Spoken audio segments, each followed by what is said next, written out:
Road ప్రమాదాల పట్ల ప్రతి ఒక్కరూ అవగాహన కలిగి ఉండాలని కాకినాడ 3వ అడిషనల్ జిల్లా జడ్జి పి కమలాదేవి, 4వ అడిషనల్ జిల్లా జడ్జి ఎం హరినారాయణ, అడిషనల్ జిల్లా జడ్జి నీతికా అరోరా ప్రజలకు పిలుపునిచ్చారు. రాష్ట్ర న్యాయ సేవా సాధికార సంస్థ సూచనల మేరకు కాకినాడలో న్యాయమూర్తులు, న్యాయవాదులు, పోలీసులు, విద్యార్థులు హెల్మెట్ ధారణపై ప్రజలకు అవగాహన కల్పిస్తూ ర్యాలీ నిర్వహించారు. ఈ ర్యాలీని ప్రారంభించిన న్యాయమూర్తులు హెల్మెట్ ధారణ వలన కలిగే లాభాలు, లేకుంటే కలిగే నష్టాలను వివరించారు. గతంలో కరోనా సమయంలో ఎంతో మంది ప్రాణాలు పోగొట్టుకున్నారని, ఇప్పుడు రోడ్డు ప్రమాదాలలో అంతకుమించి ప్రాణాలు పోతున్నాయని ఆవేదన వ్యక్తం చేశారు. వాహనదారుల నిర్లక్ష్యం కారణంగా ఎన్నో కుటుంబాలు వీధిన పడుతున్నాయని తెలిపారు. ఇకనైనా వాహనదారులందరూ తప్పక హెల్మెట్, సీట్ బెల్ట్ ధరించాలని సూచించారు.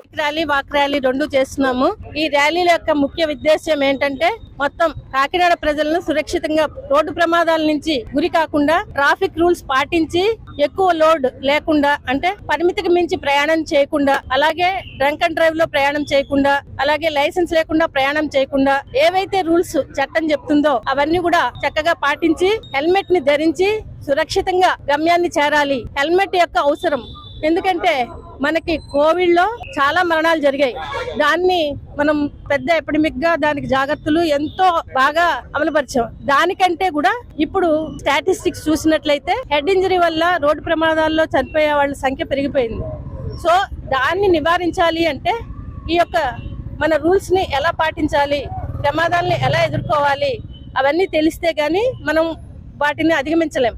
సో దానిలో భాగంగా మాకు స్టేట్ లీగల్ సర్వీసెస్ అథారిటీ వాళ్ళు అవేర్నెస్ క్యాంపులు అనేవి ప్రతి చోట చెప్పి ప్రజల యొక్క ప్రాణాలను రక్షించేలాగా ఈ క్యాంపులు సత్ఫలితాలు ఇచ్చేలాగా అందరినీ చైతన్యవంతం చేయాలి అని చెప్పారు.